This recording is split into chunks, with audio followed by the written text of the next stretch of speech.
อืมเงือบว่ะ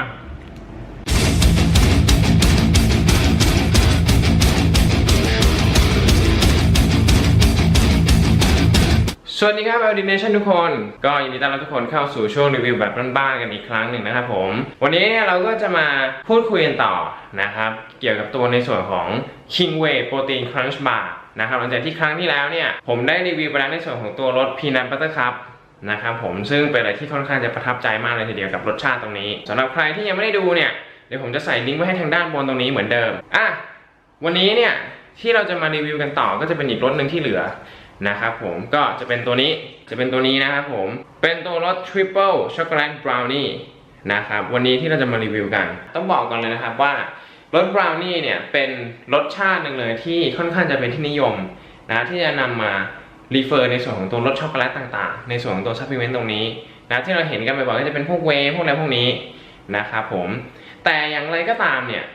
Brownie เนี่ยมันมาจากการอบซึ่งการที่เราทานด้วยการดื่มเนี่ยมันก็จะได้ในรสของทางช็อกโกแลตมากกว่าที่จะมาทางบราวนี่นะครับบราวนี่ที่แท้จริงเนี่ยมันควรจะมาจากการอบเว้ยทีนี้ณวันนี้เรามีแล้วนะครับในส่วนของตรงนี้เราก็ได้ตัวโปรตีนบาร์ตรงนี้มาแทนก็จะได้ความเป็นบราวนี่ที่ค่อนข้างที่จะมากพอสมควรหรือว่าเต็มเลยก็ว่าได้เพราะ1เป็นรสบราวนี่2มาจากการอบเดี๋ยววันนี้เราไปชิมกันดูดีกว่าว่ารสชาติเป็นยังไงกันบ้าง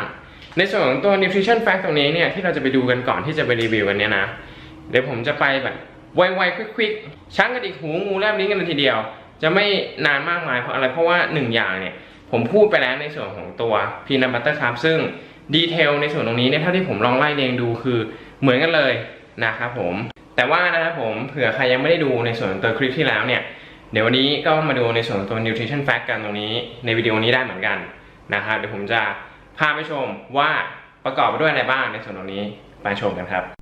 โอเคครับผมวันนี้เป็นในส่วนของตัว nutrition facts ของเขานะครับ nutrition facts ของเขาตรงนี้เนี่ยก็จะประกอบไปด้วย fat นะครับอยู่ที่10 กรัมมี saturated fat อยู่ที่6 กรัมนะครับไม่มี trans fat นะครับผมคอเลสเตอรอลนิดหน่อย35มิลลิกรัมตรงนี้นะครับผมแล้วก็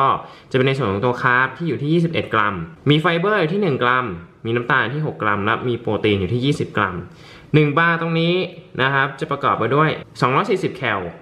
นะครับที่เห็นกันตรงนี้240แคล1 บาร์ตรงนี้มีขนาดที่57 กรัมนะครับผมทางด้านหน้าตรงนี้เนี่ยเขาก็จะมีเขียนเอาไว้เหมือนกับตัวรส Peanut Butter Cup เลยก็คืออยู่ที่ 2.01 ออนซ์นะครับถ้าเทียบเป็นออนซ์ตรงนี้นะครับแล้วก็กลูเตนฟรีนะครับหน้าตาตรงนี้เหมือนกันหมดเลยต่างกันแค่รสชาติอย่างเดียวในส่วนของตัว nutrition fact นี่ก็เหมือนกันนะครับเหมือนกันทุกอย่างแตกต่างกันที่ตัวรสชาติเท่านั้นเองโอเคเดี๋ยวเราไปแกะชิมรสชาติดีกว่าว่าตัวนี้จะเป็นยังไงบ้างในส่วนของตัว King Whey Triple Chocolate Brownie นะครับผมโอเคครับผมในส่วนของตัว nutrition fact ที่เราดูกันไปเมื่อสักครู่นี้เนี่ยผมก็อาจจะไปเลยนิดนึงถ้าใครอยากจะทราบในดีเทลนะครับก็สามารถชมคลิปก่อนหน้านี้ได้ที่เป็นในส่วนของตัวรส Peanut Butter Cup ในเรื่องของตัวโปรตีนบาร์ตรงนี้นะครับผมว่าดีไม่ดียังไง A few moments later โอเคครับผมก็ได้เวลาที่จะชิมเจ้าตัวนี้แล้วนะครับผมอันนี้เดี๋ยวผมให้ดูหน้าซองกันอีกครั้งหนึ่งนะครับสำหรับตัว Triple Chocolate Brownie ตัวนี้นะครับผมก็อย่างที่บอกไปเหมือนกันทุกอย่างนะครับต่างที่รสอย่างเดียวแล้วมาชิมกันดีกว่าว่าเป็นยังไงกันบ้าง ไม่ชอบแกะยากแกะเย็นมากอันนี้นะครับเป็นตัวบาร์นะครับผมก็อันนี้เคลือบช็อกโกแลตทั้งหมดเลยทั้งแท่งนะครับอันนี้ให้ดูกันอีกครั้งหนึ่งอันนี้เป็นตัวบาร์เดี๋ยวดูข้างในกันดีกว่าเป็นยังไงชิมก่อน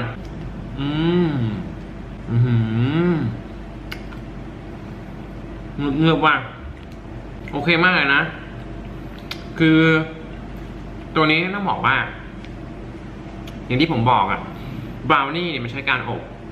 ซึ่งตัวบาร์ตัวนี้มันใช้วิธีการอบมันได้อารมณ์บราวนี่มากๆแล้วก็มีความเป็นก้อนๆหน่อยๆเหมือนกับแบบให้เรากินเพลินๆสนุกๆอะไรอย่างนี้มันก็มีความเป็นก้อนเล็กเคี้ยวๆหน่อยนะครับมีกรุบๆเป็นเศษคุกกี้เหมือนกันเหมือนกับตัวรสPeanut Butter Cupมันให้ความเพลินในการกินมันกินได้เรื่อยๆแล้วรสชาติดีมากรสชาติอร่อยมากเลยนะครับต้องบอกเลยว่าทั้ง2รสนี้โคตรเด็ดถ้าใคร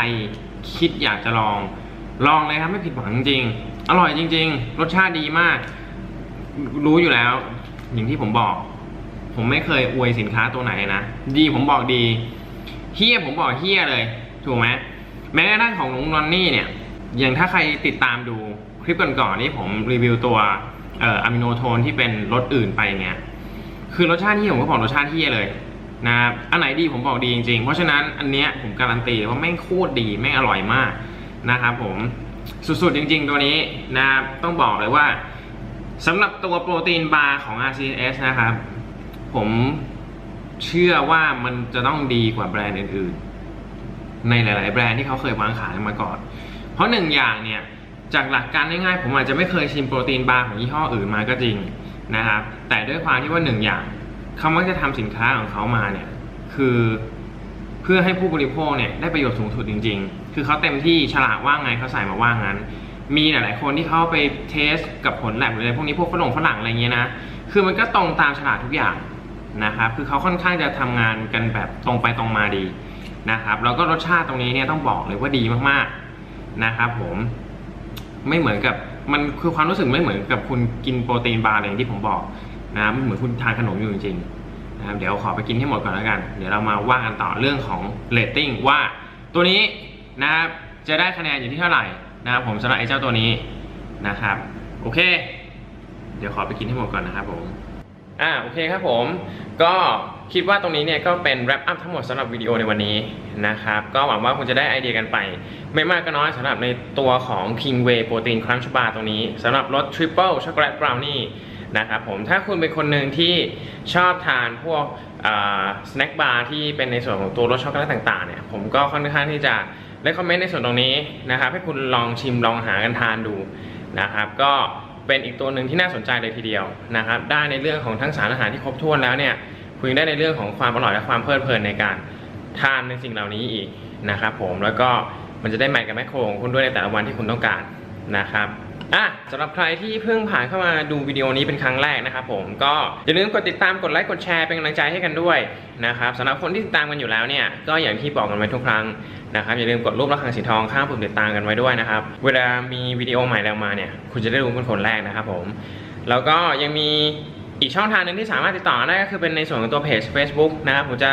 ทิ้งลิงก์ไว้ให้ด้านล่างของวิดีโอในส่วนของ description ตรงนี้นะครับทุกๆวิดีโอเลยสามารถเข้าไปกดไลค์แล้วก็ติดตามข่าวสารหรือว่ามีกิจกรรมอะไรต่างๆเนี่ยคุณก็จะได้สร้างตรงนี้แล้วก็ร่วมสนุกกันได้